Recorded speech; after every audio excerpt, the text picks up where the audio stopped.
Hi, my name is Dr. Adam Rich, and I'm a faculty member in the Department of Biology. I'm going to tell you about a course that I teach, a lab course called Systems Physiology for our undergraduates and Advanced Physiology Lab for our master's level graduate students. In this course, students do research. There's only about a dozen students, and we do a bona fide, authentic research project that is meant to be modeled after a real research project that might happen in my lab or in someone else's lab.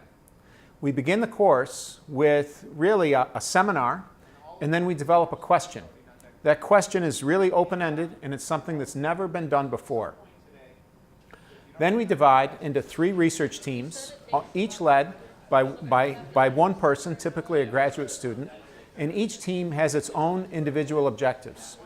Those objectives combined lead into the overall objective of the course.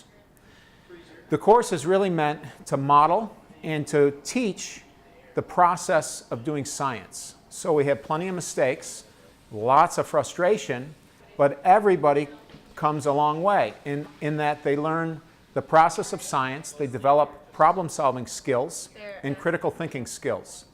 We really want to, in this course, push the idea of integrative problem-solving that I think is important for anything that comes in the future for these students, whether they pursue a research-based career or a clinical career or something else, something in between.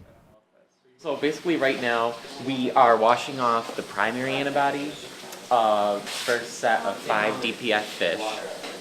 And the whole process of histochemistry broken down is well, first we have to wash them, and then we have to put primary antibody on, and then wash that off, and put secondary antibody on that, and then that is what's going to show up. So the secondary antibody binds to the primary antibody, and the secondary antibody is the one that fluoresces. So then if everything works out good, we should be able to see what the whole GI tract of these 5 DPF fish will look like, and then later on what the 7 DPF fishes look like. Technology is really important in modern research. In this lab, we have to actually see how the organs function. So we use microscopes and we use digital imaging, and then we analyze movement in the images with computers. Technology is also really important for teaching, so that when we talk about science, if we can actually see what's going on, that's fantastic.